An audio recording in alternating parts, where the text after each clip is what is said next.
Investigations will now come to order. I recognize myself for 5 minutes for an opening statement. Welcome, Secretary Becerra. I appreciate you keeping your word and appearing before this subcommittee related to the Office of Refugee Resettlement, or ORR. ORR is an agency of the Department of Health and Human Services and is responsible for the care and placement of unaccompanied children referred to it by the Border Patrol. Under the Biden administration, ORR has faced an unprecedented surge in the number of unaccompanied minors referred to its custody. The numbers of unaccompanied minors crossing our border is astronomically high. From fiscal years 2018 through 2020, ORR averaged around 44,500 referrals per year. As of March 31st, 2023, which is the last time ORR made their numbers public, the agency had received almost 60,000 referrals in fiscal year 2023, putting the agency on pace for over 120,000 referrals for the third year in a row. Now, you and I don't agree on the policies that brought these children to our border, but I believe no matter the policies, once they are in our care and we have taken on the responsibility for them, we must care for them properly. Today's hearing is to take stock of how HHS and ORR have responded to the surge of these children. When thousands of vulnerable children were in ORR custody by an agency under your leadership, what was the message you sent to the frontline workers managing the border crisis? Hopefully, it was to make sure that these children are placed in safe environments with people they are actually related to. Hopefully also was to make sure that state and local child welfare agencies were aware that vulnerable children were being placed in their jurisdictions and would likely need services. But no matter the message you intended to send, it does appear that children's welfare was not a primary concern. Thanks to the whistleblower and the New York Times reporting, we know that there was constant neglect when handling the intake and release of these children. According to a recording obtained by the New York Times regarding ORR's unaccompanied minors, which I will submit for the record, you stated, if Henry Ford had seen this in his plans, he would have never become famous and rich. This is not the way you do an assembly line, end quote. Is that statement consistent with how you've intended to run ORR's unaccompanied children's program? While I hope not, the overriding priority seems to have been moving children out of ORR facilities as quickly as possible and not protecting them. That would explain why you would have approved policies like ORR Field Guidance 10, which expedites release of minors to people claiming to be family members, while simultaneously waiving background checks to ensure the potential sponsor is in fact a family member. It would also explain your approval of ORR Field Guidance 11, which waives background check requirements for unrelated adults who live in the same residence a minor is being sent to.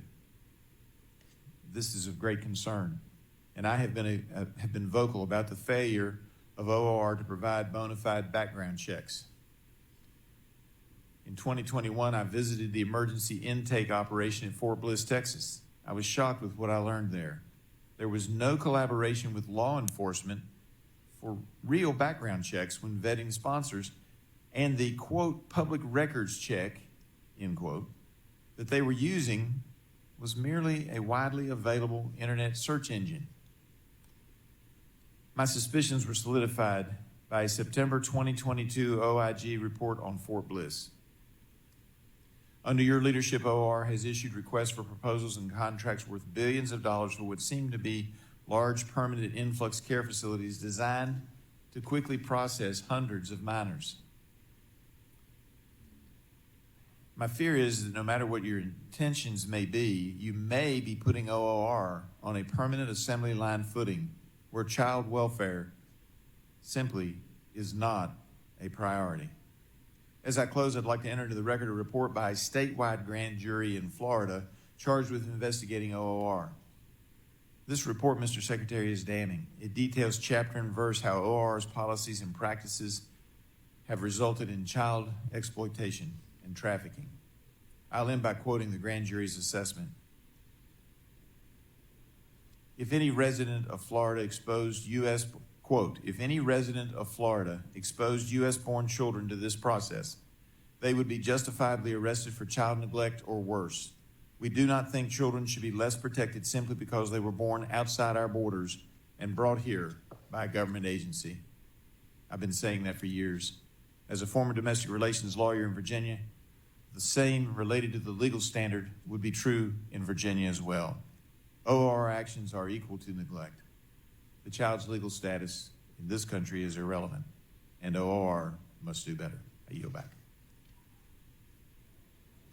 I now recognize the gentlewoman from Florida, Ms. Castor, the ranking member of this subcommittee, for her 5-minute opening statement. Well, thank you very much, Mr. Chairman. Welcome, Mr. Secretary.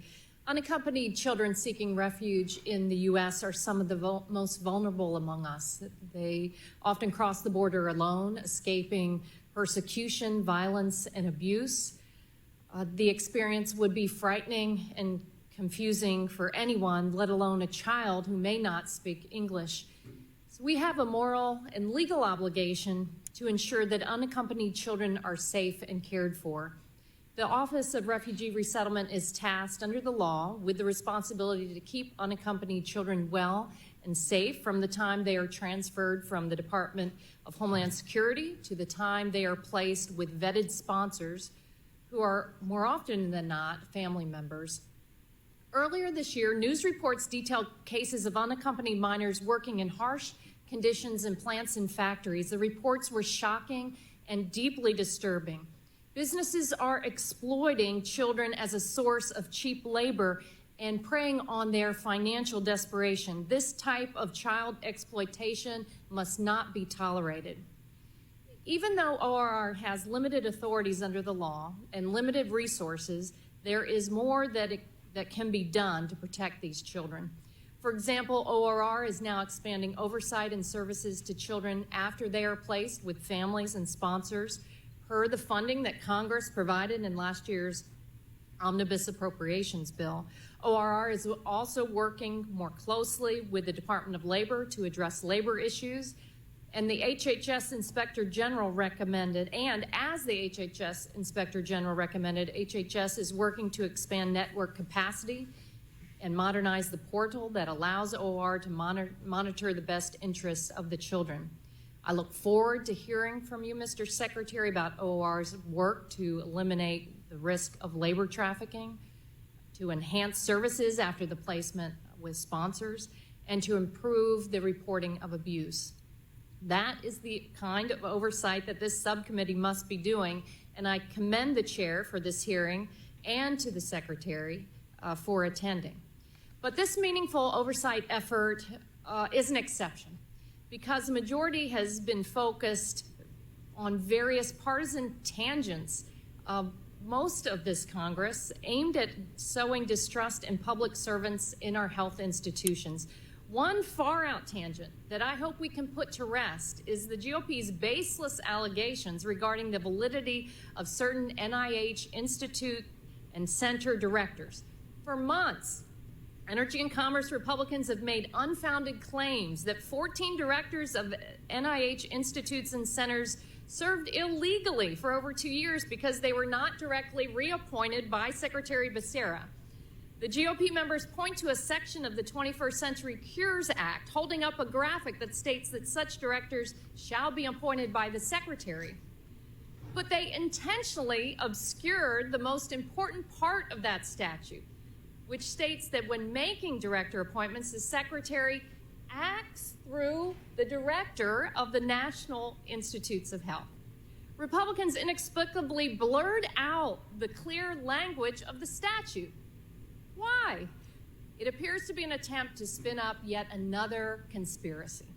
This is especially bizarre because it was Republicans who insisted on transferring the authority to appoint NIH-IC directors from the Secretary to the Director of NIH over the objections of the Obama administration in 2016. It is wrong to deliberately mislead the public, and it is strange to do so involving language that GOP members wrote themselves. This Congress, my Republican colleagues have taken every opportunity to intimidate scientists and malign public health officials. In sowing distrust, In our vital health research agencies and public health experts, Republicans are playing a dangerous game. Americans depend on the work of these dedicated public servants to keep us safe and healthy, and it's time for the harassment to end. This committee has real work to do on so many issues: preparing for the next pandemic, tackling devastating drug shortages, protecting online privacy, and developing solutions to reduce climate pollution that's wreaking havoc and costing us more every day. The care of unaccompanied children is among the issues that demands Congress's attention. So let's focus on that issue today instead of the fabricated ones. Mr. Secretary, we are committed to making sure ORR does its job and does it right. Thank you for being here today, and I look forward to the discussion of these real issues. I yield back my time. Appreciate the gentlelady yielding back. Now recognize the gentlelady from Washington, the chairwoman of the full committee, Ms. McMorris Rogers, for her 5 minutes of opening statement. Secretary Becerra, today we as the elected representatives of the people seek answers and transparency from you as the Secretary of Health and Human Services. Today we're working to assure the safety and well-being of unaccompanied children crossing the border, some of the most vulnerable among us. Under President Biden, we've faced the worst border crisis in our history. ORR received referrals for more than 350,000 unaccompanied children over the course of the first 3 years of this presidency. That is more than 120,000 unaccompanied minors passing through ORR's custody annually. This is unprecedented. Prior to President Biden, the largest single year of total referrals was about 69,000. As the New York Times has uncovered, this border crisis has left children alone and exploited. And these are just a few of the gut-wrenching examples. 13 and 14-year-olds are working 12-hour shifts on farms and factories.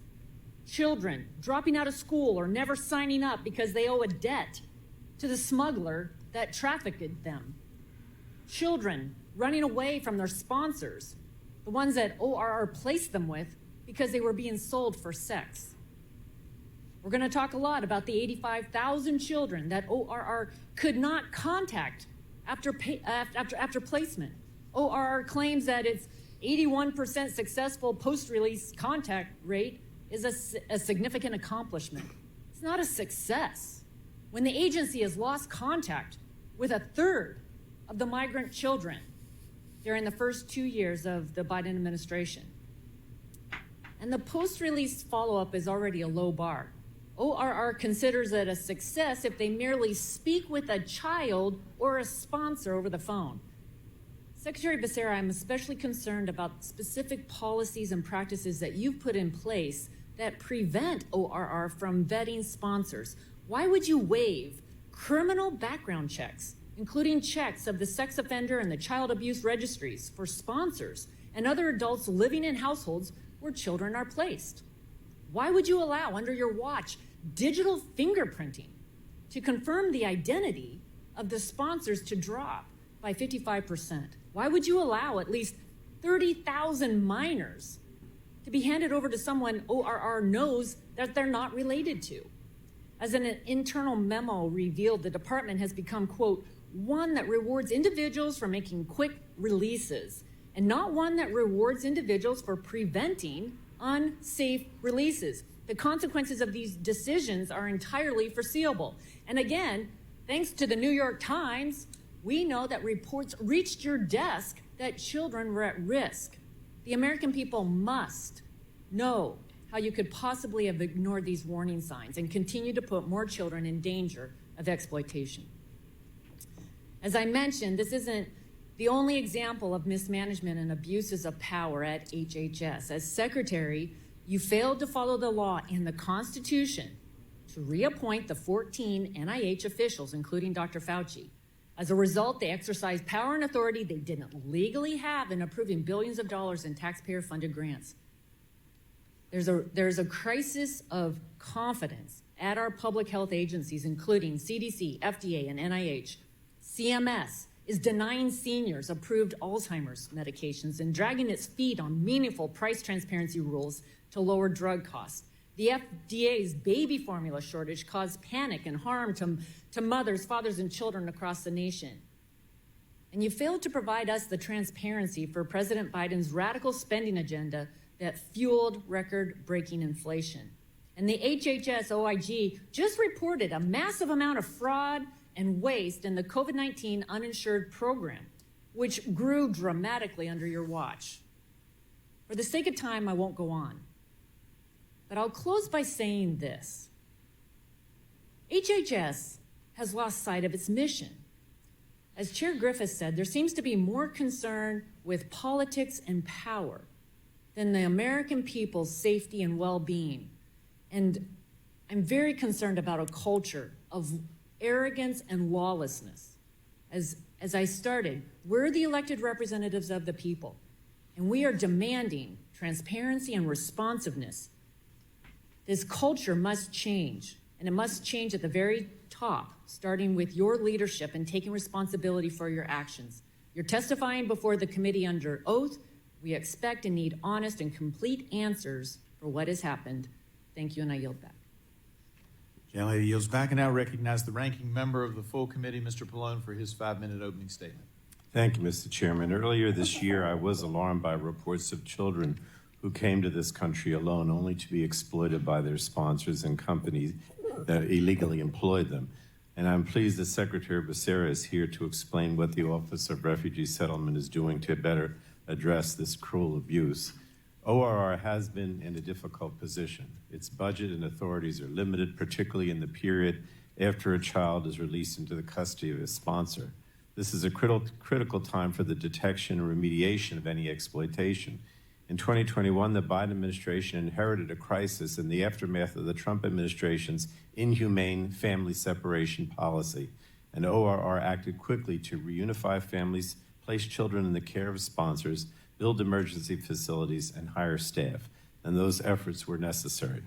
But responding to this crisis also revealed areas for improvement. ORR must stay vigilant in its work to identify and respond to exploitation, both in the sponsor vetting process and when they're released into the care of their sponsor.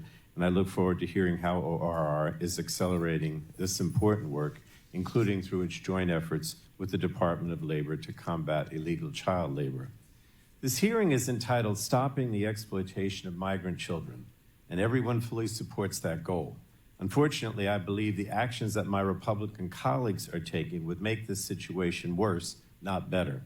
This Congress, Republicans have routinely tried to chip away at the right to legal asylum. Even as they decried child exploitation, Republicans nearly unanimously supported legislation that would reverse critical safeguards for kids who were trafficked.